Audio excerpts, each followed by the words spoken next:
Dans le domaine de l'électricité, pour les troncs communs BIOF, le chapitre 4, ça concerne les caractéristiques de quelques dipôles passifs.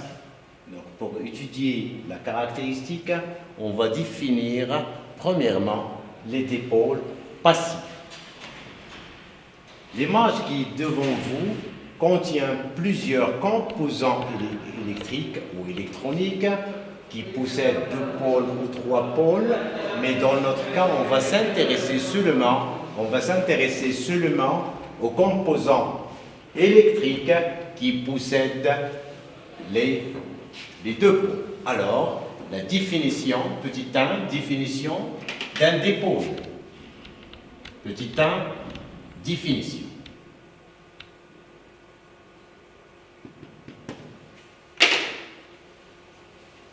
Un dipôle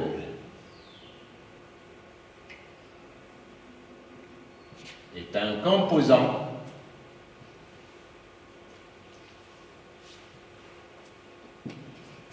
électrique ou électronique qui possède 2 pôles.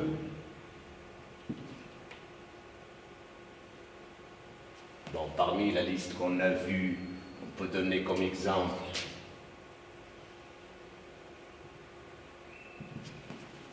la lampe. Il y a plusieurs exemples. La lampe à incandescence, la lampe, le conducteur ohmique,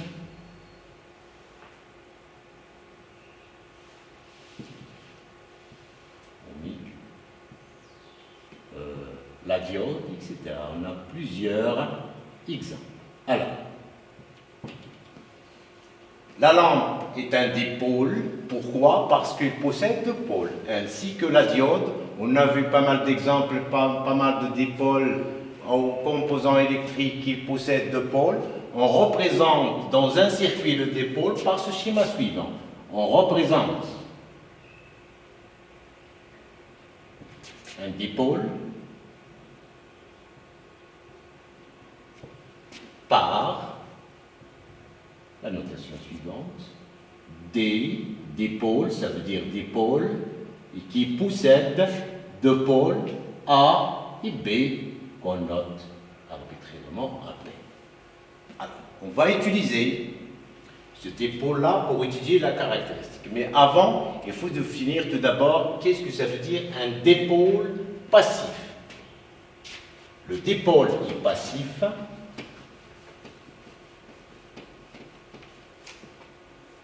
le dipôle est passif si la tension entre ces bornes est nulle lorsqu'elle n'est pas parcourue par un courant. Lorsqu'elle n'est pas traversée par un courant. Tout simplement, on peut vérifier ça à l'aide d'un voltmètre. Il suffit de monter un voltmètre entre les bornes de ce dépôt-là et vous allez voir que le voltmètre va indiquer la valeur 0. Donc, il y a d'autres dipôles qu'on va traiter dans les leçons à venir, c'est le dipôle actif. Ça veut dire, lorsque vous montez un voltmètre entre ces bornes, la tension sera différente de 0. Alors, on va utiliser ce dépôt-là pour étudier les caractéristiques, c'est très important, dans la convention récepteur.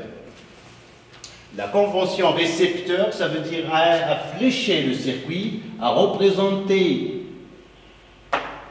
la tension et le courant entre le courant qui traverse le dipôle. Par exemple, là, la convention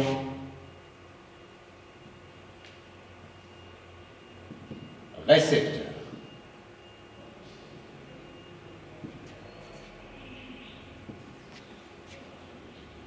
Lorsque le courant entre par la borne A, Je symbolise le courant par IAB. La tension appliquée entre les bornes du dipôle, c'est UAB. Donc on a l'habitude de représenter la tension par une flèche ailleurs, UAB. Donc UAB, c'est la tension entre les bornes du dipôle D. I, l'intensité du courant dans le sens conventionnel est de A vers B. Dans la convention récepteur, la tension et le courant sont représentés par deux flèches dont le sens est opposé. Alors,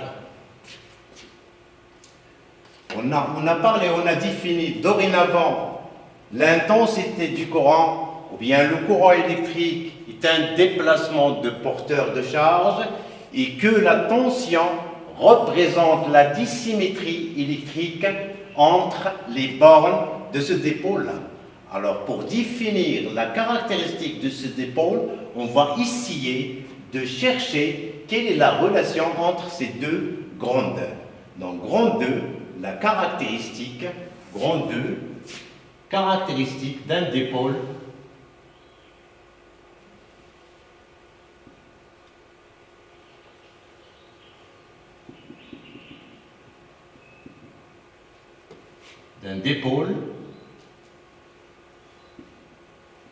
passif.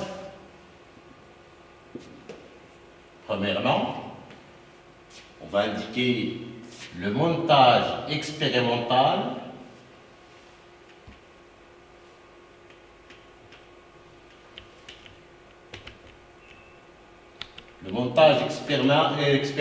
qui nous permet de définir ou de représenter la caractéristique d'un dépôt. Dans l'image, c'est le montage électrique qui nous permet de définir la caractéristique du dipôle AB. On peut utiliser le premier montage à droite. On a monté le dipôle AB entre les points A et B de telle façon que le courant entre par la borne A. Le voltmètre ici va indiquer la tension entre les bornes de ce dipôle-là, et pour mesurer l'intensité du courant qui traverse notre dipôle, on a utilisé là un ampéromètre. Et pour changer et pour varier l'intensité du courant qui traverse le dipôle, on a utilisé ici un générateur à tension réglable. Donc ce premier montage-là peut nous définir la caractéristique. Comment savoir, c'est-à-dire avoir les valeurs de I et les tensions correspondantes. De la même manière, on peut utiliser le deuxième, c'est le même. La différence là, c'est qu'on a utilisé un diviseur de tension. Donc, en faisant déplacer le curseur, comme ça on change l'intensité du courant qui traverse le dipôle. Alors, ces deux montages-là sont équivalents. Alors là, pour déterminer la caractéristique ou pour étudier la caractéristique de ce dipôle-là lorsqu'il est parcouru par le courant de A vers B, donc c'est-à-dire à déterminer son comportement lorsqu'il est traversé par un courant de A vers B. On peut refaire de même si nous voulons déterminer son comportement lorsqu'il est parcouru par le courant de B vers A. Il suffit de l'inverser de telle façon que le courant entre par la borne B. En tout cas, ce montage-là sert à avoir plusieurs points. Bon, un point ici, ça veut dire je parle les points, donc c'est un couple tension-courant qui nous permet de tracer la caractéristique. Alors,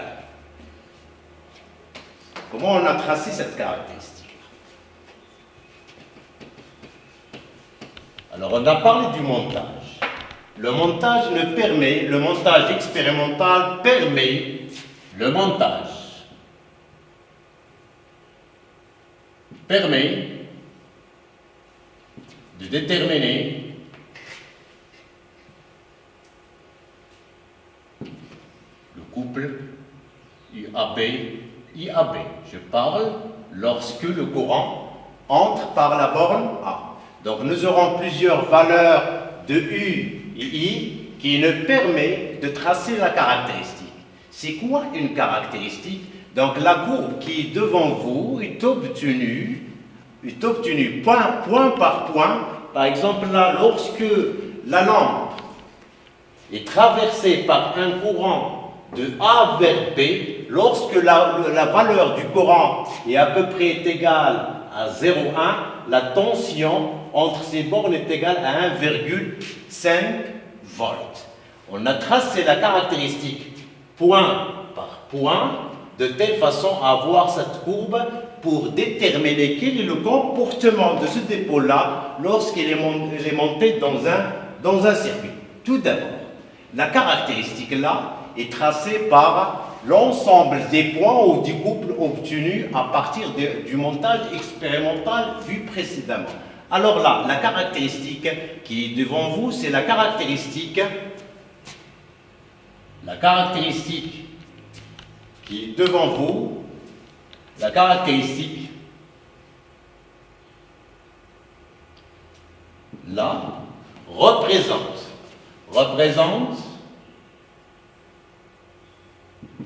la relation. J'utilise seulement ce schéma-là pour vous définir qu'est-ce que ça veut dire une caractéristique. Représente la relation entre UAB et IAB. Ça veut dire UAB est égal à une fonction de IAB. Ça veut dire que le courant, lorsqu'on change le courant qui traverse le dipôle, on a aussi une variation de la tension entre ces bornes. Donc, c'est la tension c'est la caractéristique courant-tension. Donc, je m'intéresse dans un premier temps, j'ai demandé de regarder ce montage-là seulement pour définir la caractéristique. Dans un premier temps, on s'intéresse lorsque le courant entre par la borne A. Ici, l'axe horizontal représente l'axe des intensités et l'axe vertical représente l'axe de tension. On appelle cette caractéristique-là la caractéristique courant-tension. Dans un premier temps, je m'intéresse à la caractéristique de la lampe à incandescence. Le premier exemple, caractéristique lampe à incandescence.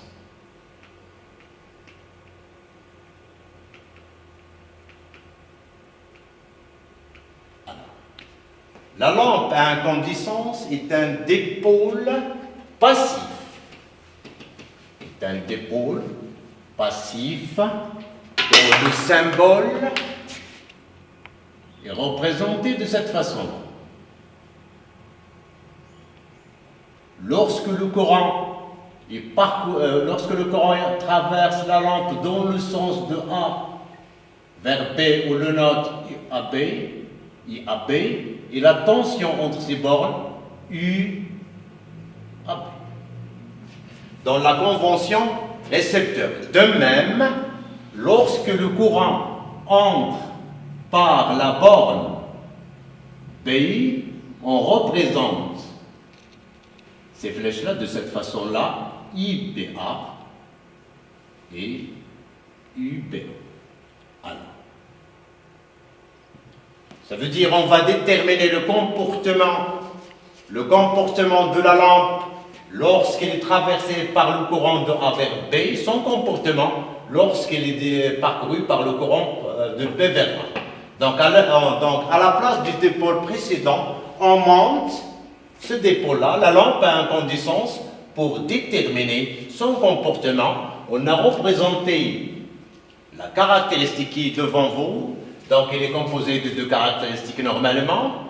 Celle-là, lorsqu'elle est parcourue par le courant de A vers B, et l'autre de B vers A. Alors, qu'est-ce qu'on peut en déduire à partir de cette caractéristique? Donc la façon de représenter, ça veut dire point par point, vous changez, vous déplacez le curseur ou bien vous changez le bouton du générateur réglable pour avoir plusieurs points, et dans un papier millimétré, vous représentez par point. Enfin, ce qui nous intéresse là, comment peut-on analyser ou exploiter cette courbe-là qui est UAB?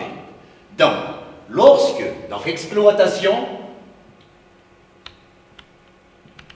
exploitation de UAB pour la lampe à incandescence. Alors, vous voyez lorsque la lampe est parcourue par un courant de A, la caractéristique lorsqu'elle est parcourue par le courant de A vers B ou bien de B vers A est la même. Ça veut dire que la lampe a le même comportement, soit que le courant entre par A ou par B, donc c'est un dipôle qui est symétrique. Donc la lampe, les exploitations pour en déduire le comportement à partir de ce petit graphe-là. La première des choses, la caractéristique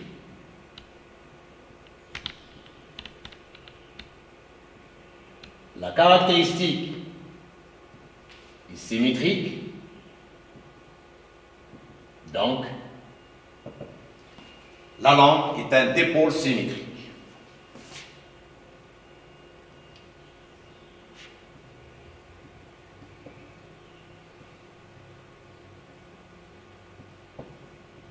Qu'est-ce que ça veut dire ça? Alors, qu'est-ce que ça veut dire? Il ne faut pas avoir du mal lorsque vous voulez monter une lampe dans un circuit, soit que le courant entre par A ou par B, il aura le même comportement. Donc c'est ça. Donc vous voyez qu'on a en déduit un comportement important de ce dipôle-là à partir de la caractéristique. La deuxième déduction, que vous voyez, la caractéristique passe par l'origine, ça veut dire là, la caractéristique, c'est ça l'utilité d'étudier les caractéristiques, ça veut dire on peut en déduire le comportement du dipôle. La caractéristique passe à l'origine.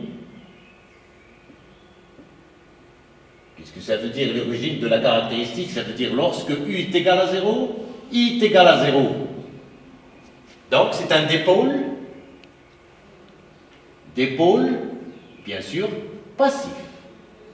Il nous reste une autre déduction importante. Vous voyez que la caractéristique n'est pas linéaire. La caractéristique n'est pas linéaire. Ça veut dire là que le dipôle, ou bien le dipôle étudié qui est la lampe, n'est pas un dipôle linéaire. C'est pas la peine d'écrire tout ça.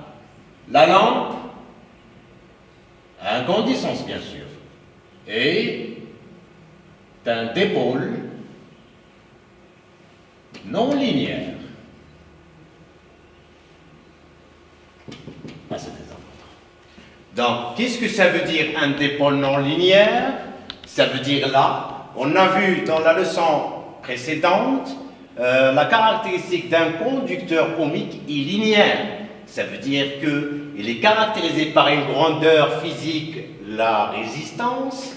La résistance est l'aptitude de la matière à résister au passage des électrons. Là, comme vous voyez, la caractéristique n'est pas linéaire. Ça veut dire que la résistance de la lampe change.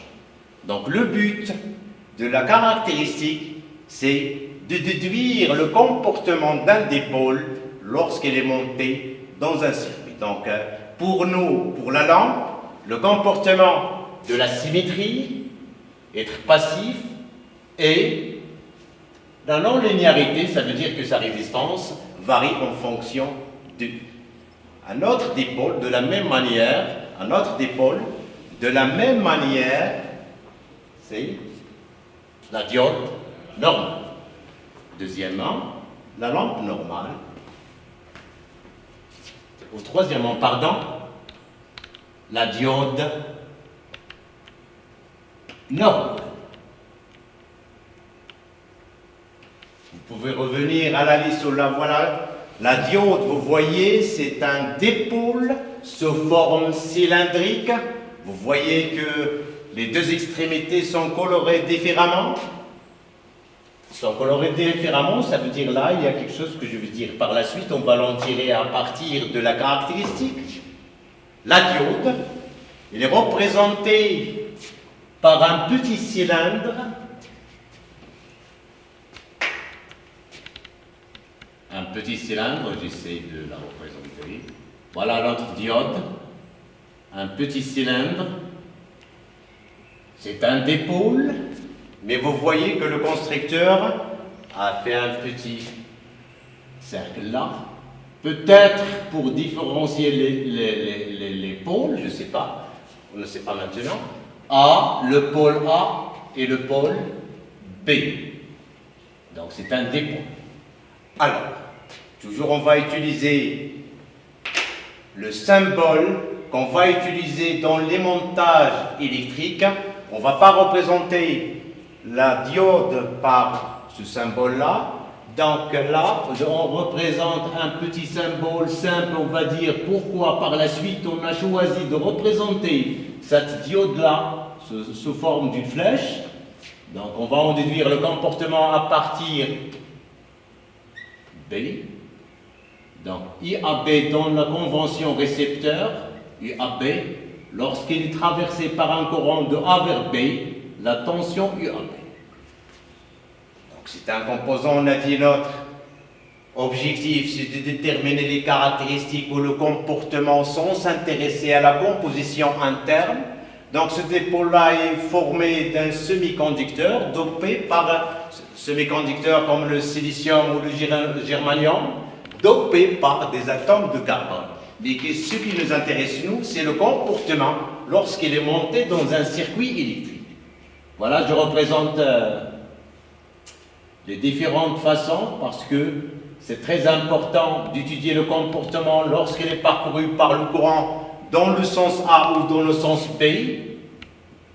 IBA, UAB. De la même manière, pour déterminer le comportement de ce dipôle-là, on va le monter dans le montage précédent. Donc je vous rappelle que le montage précédent, là voilà le symbole. D'une façon simple, le montage précédent le voilà, je le représente d'une façon simplifiée. Ici, je n'ai pas parlé précédemment de cette résistance-là, c'est une résistance de protection.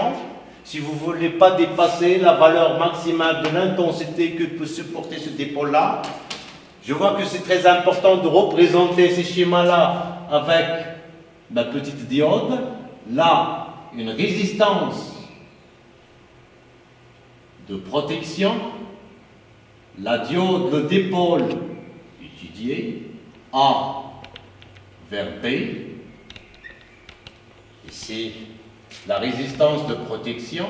Vous voyez que je peux monter la diode de deux façons différentes.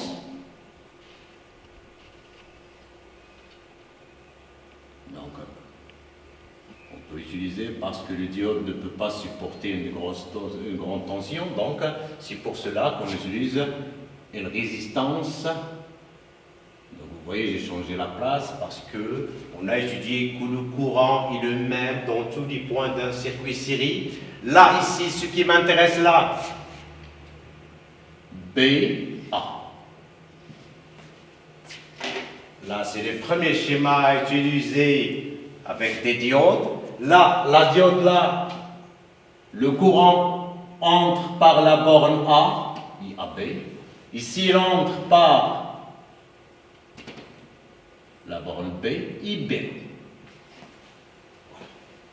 Lorsque le sens du courant est le même que celui de la flèche, on dit que la diode est polarisée. Diode polarisée en direct. Dans le schéma, expérimentalement, on peut définir la façon de polarisation.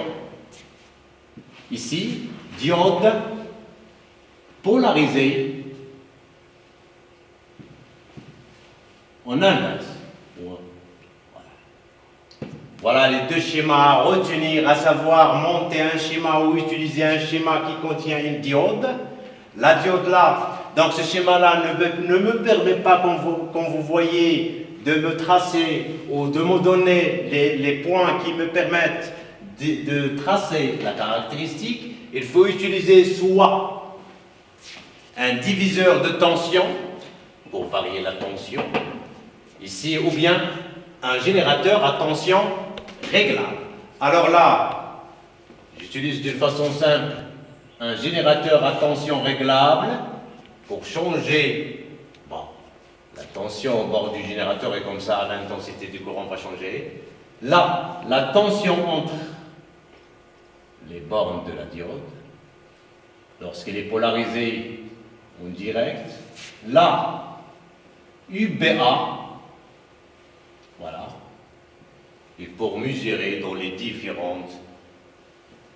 deux façons, pour mesurer l'intensité du courant, il faut monter un ampéromètre, je ne dirais pas de telle façon que vous savez déjà ça. Là, un ampéromètre, là, je reproduis ce schéma-là parce que c'est très important de savoir la diode, est-ce qu'il est polarisé en inverse ou polarisé en direct. Il y a un voltmètre qui me permet de déterminer la valeur de la tension UAB correspondante à IAB. Voltmètre. Ici. Voilà les deux montages à savoir qui nous permettent de déterminer la caractéristique lorsque la diode est polarisée en direct ou bien la diode est polarisée en inverse. De la même manière, en déplaçant le curseur, on définit les différentes valeurs de U et I qui nous permettent de tracer la caractéristique, la courbe. Voilà, la caractéristique devant vous. Maintenant, on a tracé, la manière de tracer celle-là, c'est simple. Il suffit de prendre plusieurs points correspondant U et I et vous tracez point par point. Si vous comparez bien sûr cette caractéristique à la précédente, on a placé dans l'axe horizontal la tension U et dans l'axe vertical I. C'est la même chose. Dans ce cas-là, la caractéristique, on parle de la caractéristique. La caractéristique I est égale bon, I donc F ou bien G, c'est mieux parce que j'ai déjà représenté. Donc IAB, AB ou bien BABA, c'est la caractéristique tension courant. Ce qui nous intéresse, est-ce que vous êtes maintenant capable de déterminer le comportement de ce dépôt-là lorsqu'il est monté dans un circuit? Alors, donc, son comportement est déduit à partir de cette caractéristique. La partie à droite, là, c'est la caractéristique lorsque la diode est polarisée en direct. L'autre partie à gauche, comme vous voyez là, voilà les axes. Les axes, UA, UBA, II, ici c'est la caractéristique en inverse. Alors, le comportement de la diode, on en déduit deux.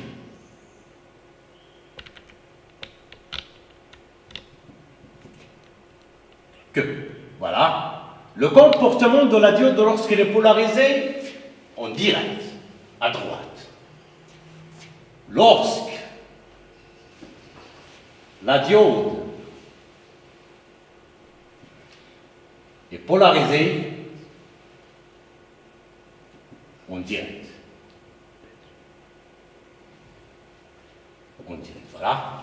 Vous voyez qu'elle ne permet pas le passage du courant. Si la tension entre ces bornes est inférieure à une valeur, ici, à peu près 0,6.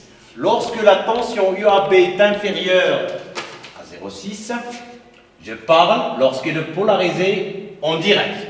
Polarisée en direct, ça veut dire le courant entre par la borne A. Lorsque UAB est inférieur à 0,6 volts, On en déduit à partir de la caractéristique, lorsque la diode est polarisée en direct, vous voyez que si UAB est inférieur à 0,6, la diode se comporte comme un interrupteur ouvert. Ça veut dire que la diode est bloquée.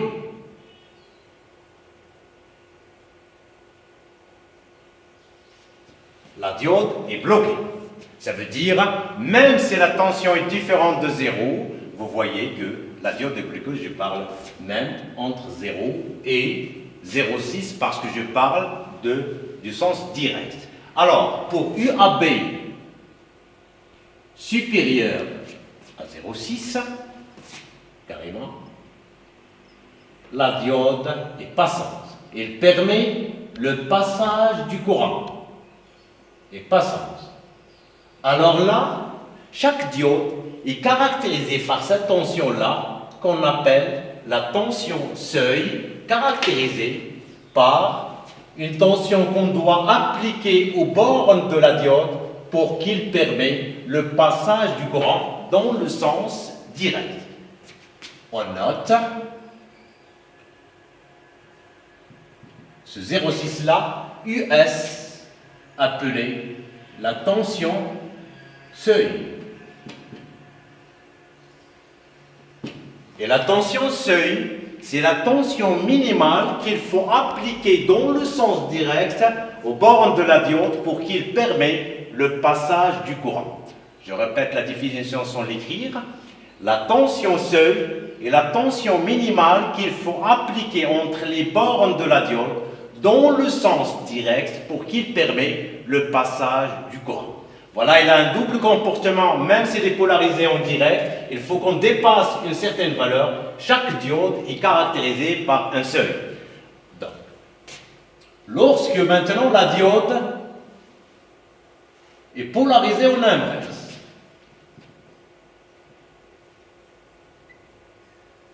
en inverse, comme vous voyez, à partir, j'en déduis, c'est déduction à partir lorsqu'il est polarisé en inverse.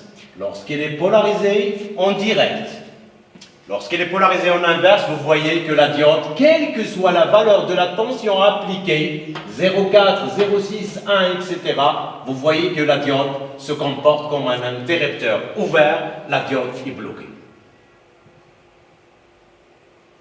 Est bloquée. Ça veut dire qu'il se comporte comme un fil coupé, un interrupteur ouvert.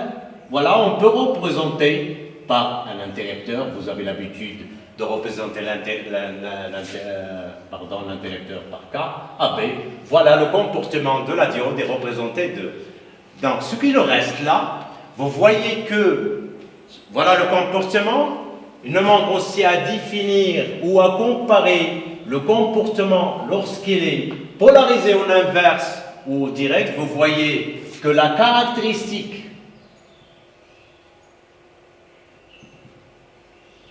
et non symétrique. Ça veut dire là, et non symétrique, vous voyez, ça veut dire qu'il n'a pas le même comportement. Si vous voulez, la diode est un dipôle, je vais ajouter celle-là, est un dipôle non linéaire, non symétrique. Non symétrique.